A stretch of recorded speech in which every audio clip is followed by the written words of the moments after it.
And returning now to our top story about the NATO chief Jens Stoltenberg hinting that Ukraine might have to compromise with Russia.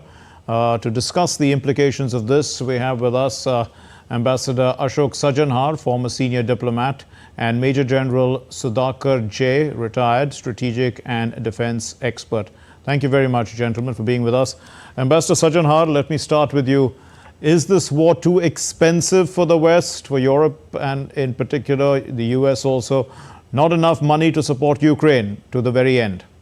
Yeah, thank you very much, Mark. What you say is right, and I think this has been quite clear from the beginning. In fact, Russia had been thinking that such a situation would arise by the end of 2022, because, that is when the winter would set in, and if energy is not coming in from Russia, then there are going to be problems for Europe, and there are going to be dissensions within Europe and also in the United States, and they will not, going forward, agree to fund the war that has been going on.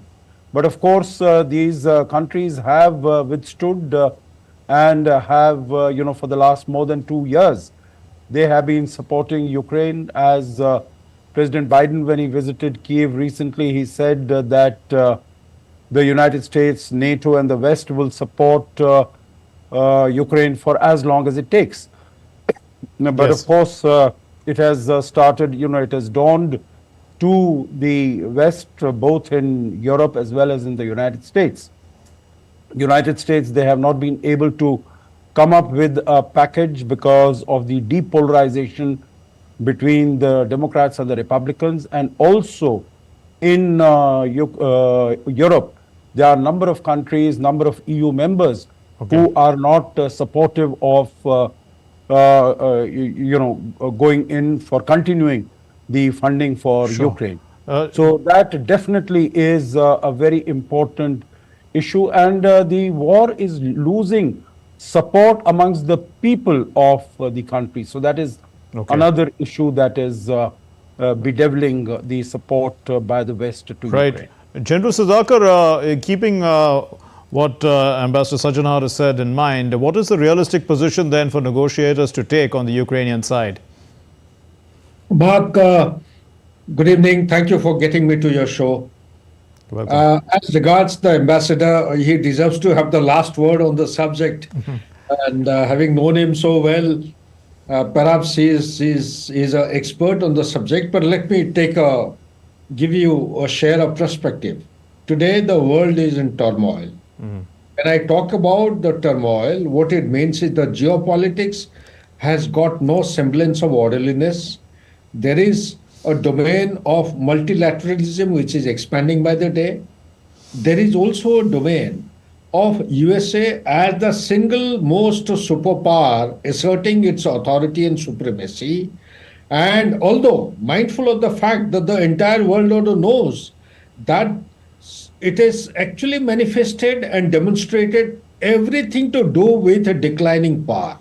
So having given this little primer, let me just give you a perspective with regard to the Ukraine that you are alluding to. Ukraine is in a platform of the non-existence of a nation state, showing very ugly face in real form. When I say this, on one hand, we have the Western Alliance or the transatlantic relationship. It's likely to collapse. The elections in the USA is round the corner. The other hand, we have the Soviet or the Russia as an extension of the USSR or the Soviet Union, duly supported by the Axis. When I say Axis, what it means is you have China, you have North Korea, you have Iran, and the nations which are falling in line to match the requirement and aspirations of Russia as on today. So under the circumstances, while the dependence on Russia had fallen down to 8.7, last, I think, 6 to 8 months or so, if you go by the statistics of the Pew, it shows a dramatic rise of dependence on the European countries on Russia having gone up to 15.7 to 16%. So this particular rise is indicative of the fact that notwithstanding what is happening in Ukraine, will actually make them fall on line with the natural principles of law. And that is the Yes. dependence Yes. of Russia by virtue of the geography and the proximity. Last Okay. but not the least, Mark, if you allow me, that yes, the cost of the warfare is increasing. I would like to flag the point that the international focus has shifted from the Central Europe to the Middle East, and that too to Gaza. Okay. When I talk about the Gaza Strip, it is the Rafah which is actually drawing the attention of the world order and the Red Sea. Back to you. Okay, Ambassador Sajanhar, Ukraine hopes to get support for its 10-point peace plan through summits. Now it's hoping that the next summit is going to be in Switzerland. How effective is this approach? I mean, expecting 100 countries to support it. Yes, Ukraine wants its own peace proposal, its own peace plan to be the focus of attention. And what Zelensky has said recently is that he would not be averse to inviting a representative also from Russia. You would recall, Mark, that Mr. Zelensky had earlier stated that he is never going to negotiate with President Vladimir Putin. But of course, now we know that Mr. Putin is not going anywhere, at least for quite some time. So I think there is no alternative for Mr. Zelensky but to negotiate with Mr. Putin when he's there. Okay. So I think as far as this summitry is concerned and the next one happening in Switzerland, I think definitely getting a larger number of countries and identifying possibly one or two countries who can act as mediators, and that is what Mr. Zelensky has said. Okay. He's identified possibly Saudi Arabia as a country which can play the role. It has been proactive as far as trying to find solutions, and it could play a mediatory role between Russia and Ukraine to bring the two together and to try to find some sort of a compromise. General Sudhakar, the Russian rhetoric, right from the time when it, in 2022, when it started its military operation, has been that Ukraine is historically Russian land.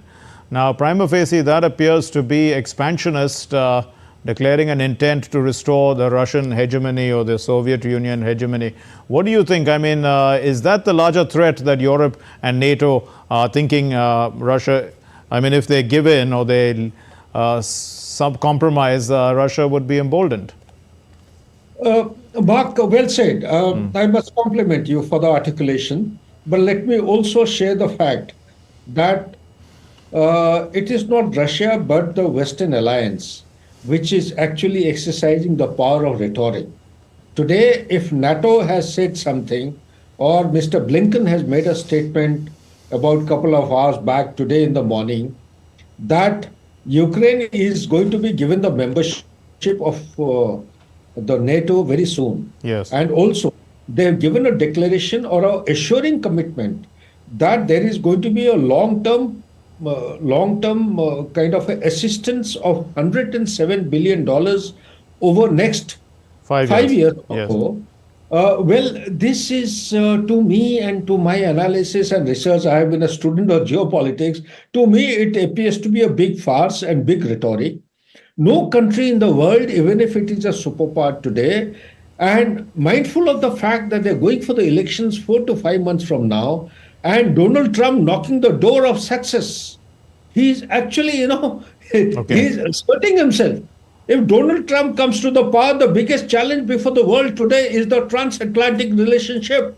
Today, if there is an architecture which is holding out the peace and harmony in some form or some kind of a semblance of international rules-based international order, then it is because of the transatlantic relationship. I fear, Mark, my apprehensions are that should Donald Trump come, there is a greater apprehension and fear of losing out the European Union or the member in the Europe itself. So therefore, it brings last point in response to your question is that today, if we have to bring in some peace and harmony and bring some logical conclusion to this conflict, which is ongoing in the Central Europe, then perhaps it is the Western alliance which has to actually Okay. introspect as to where have they gone wrong. Why are they forgetting about James Baker, Sure. who came in 1990s or 91 to meet Mikhail Gorbachev and gave him a commitment Okay. that not an inch to the east will ever move post the collapse Sure. of the Berlin Wall. I'm afraid we've run short of time. I just want the last word in from Ambassador Sajanhar. You know, can Russia be persuaded to compromise if NATO and EU soften their stance? I mean, after all, the Russian economy needs Europe as much as they need Russia. Yeah, you're very right. I think both the sides need to come to a compromise, but both the sides are demanding that the compromise should be on their own terms. What Ukraine wants is that the territorial boundaries should be restored to what it was in 2014.